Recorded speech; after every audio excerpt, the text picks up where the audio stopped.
we have this from Timcast News on X. Donald Trump came out in support of H1-B. I want to play for you the statement.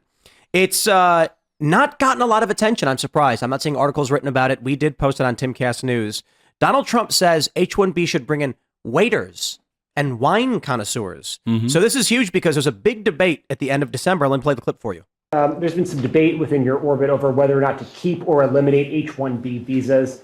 What's your position on that? Do you want to keep H-1Bs or do you want to get rid of them? I like both sides of the argument, but I also like very competent people coming into our country, even if that involves them training and helping other people that may not have the qualifications they do.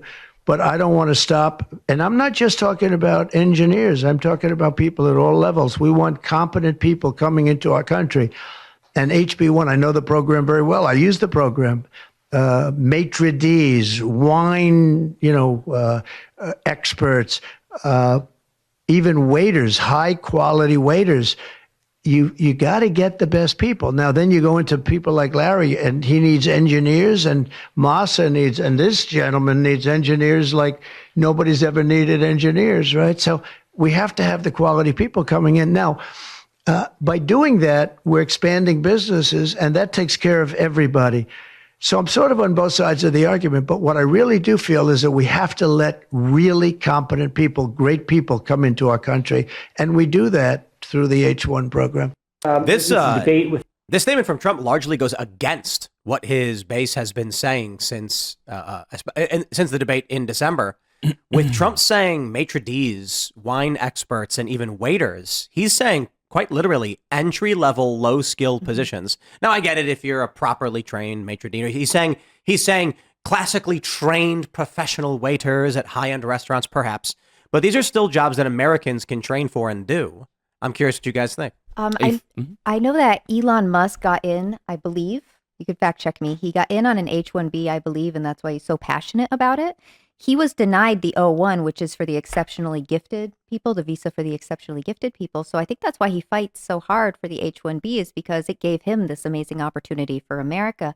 H-1B, it should be reformed to the point where it's more of an O1, where it's more of people who would add to society, who are merit-based, as opposed to coming in to be a waiter. For those that don't know, O1 is exceptional talent. So your celebrities, your rock stars, whatever, pros, PhDs, that's the brain drain. H1B is, we can't find anybody.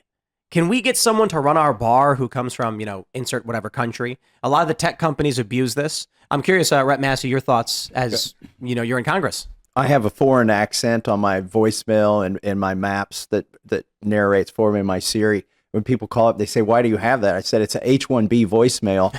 There are just some jobs Americans won't do. They won't record my voicemail for me. But anyways, I think it's like a lot of things. It's well intended and it gets abused.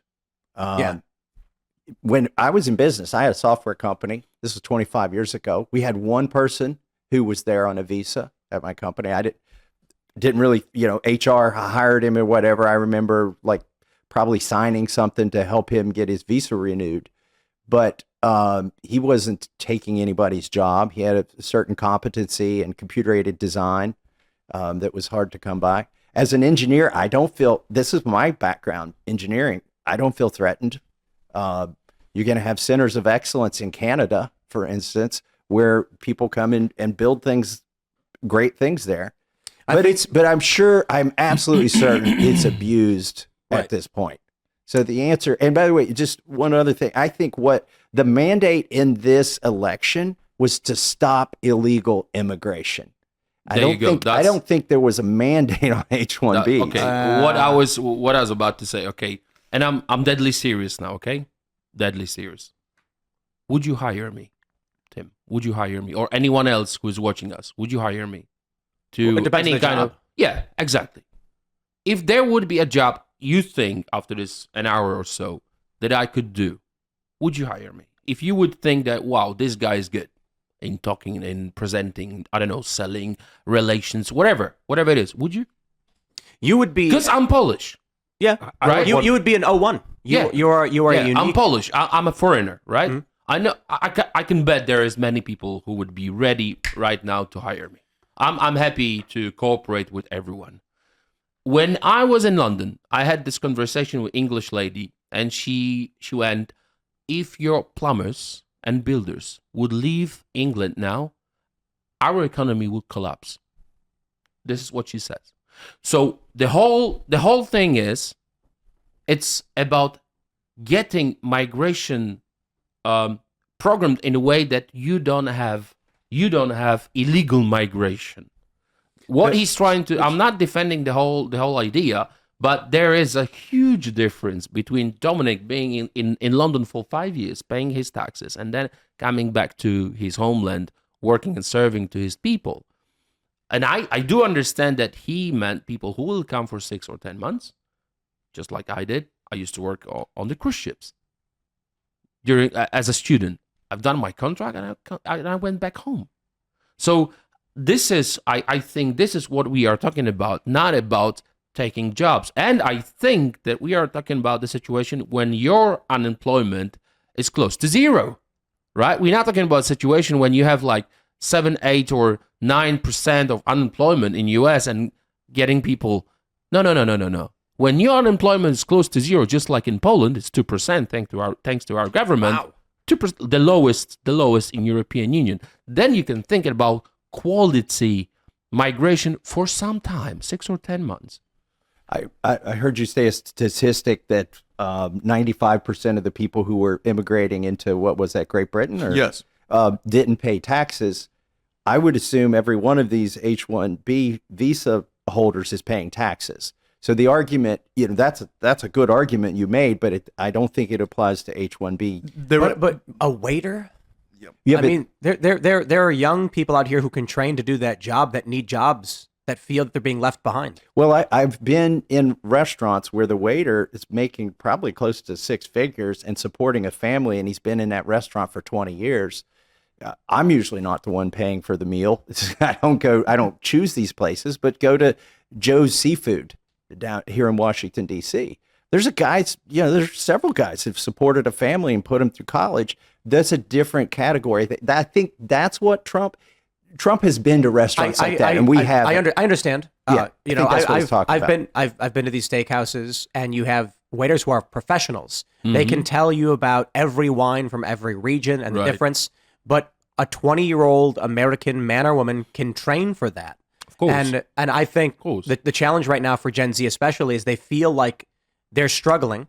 It's hard to own property. They're seeing illegal immigrants. I know no one here is in favor of that, but they're seeing benefits given to illegal immigrants. And then on top of this, an argument being made, even by Trump, that if you want to be a waiter, something that you can go and get trained for over a period of a few months, we would rather bring someone in from a different country than give you those skills. But Connor, you wanted to jump in. I was going to say a couple of things. First of all, I mean, Dominik, you're an absolute gentleman, as is my good friend Ayaan Hirsi Ali from Somalia, but we don't set our broad immigration policies for exceptions like yourself or Ayaan Hirsi Ali. There's a great example of the Polish plumbers and builders stuff. They were great compared to the cohort we've got now, but we still had to house them. So all the houses they were building, they also required the infrastructure. So I do agree. Yeah, so that's a comment about the volume. Yeah. But there's a comment about cultural proximity.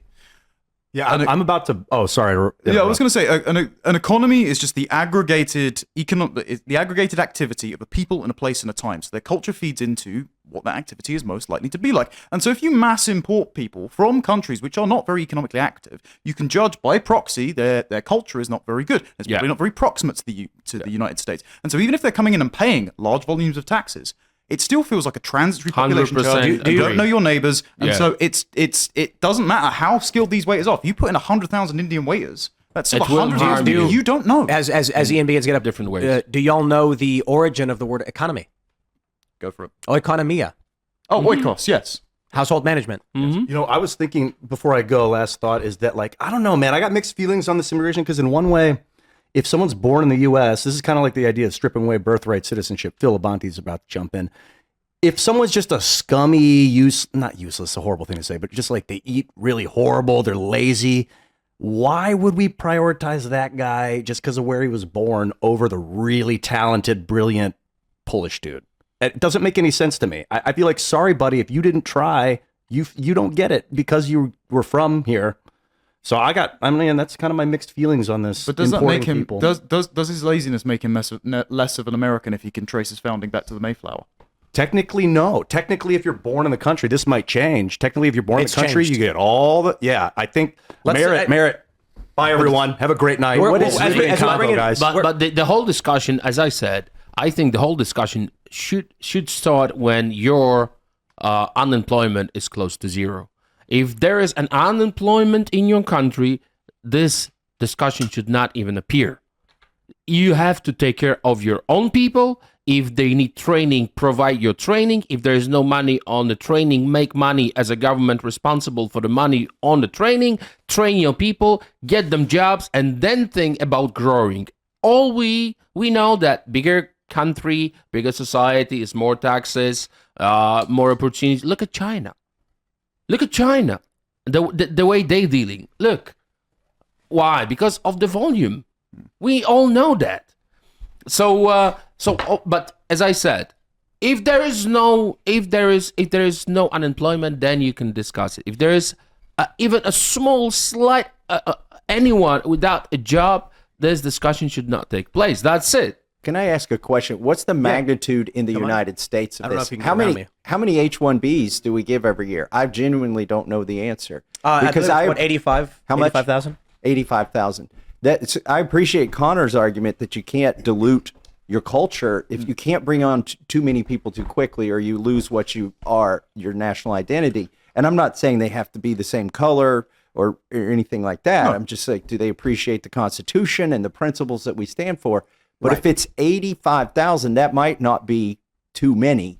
Let's Phil's joining us, and then I'm going to jump to a story. Yeah, I think that the ideology of the people that are coming is really the most important thing. Like you said, if they believe in the things that make America the country we are, if they believe in, a capitalist system, if they believe in property rights, if they believe in individual rights, that the government should be subordinate to the people, then I'm fine with it. It doesn't matter where they come from. But if they have an ideology that is directly opposed to those things, I think the U.S. should completely say, no, you're not welcome here because you don't align with our ideals. And it has nothing to do with You have to respect our faith, our culture, and our tax system. That's very basic. Thanks for checking out this clip from Timcast IRL. Make sure to watch the show live Monday through Friday at 8 p.m. Subscribe to this channel, and we will see you all there.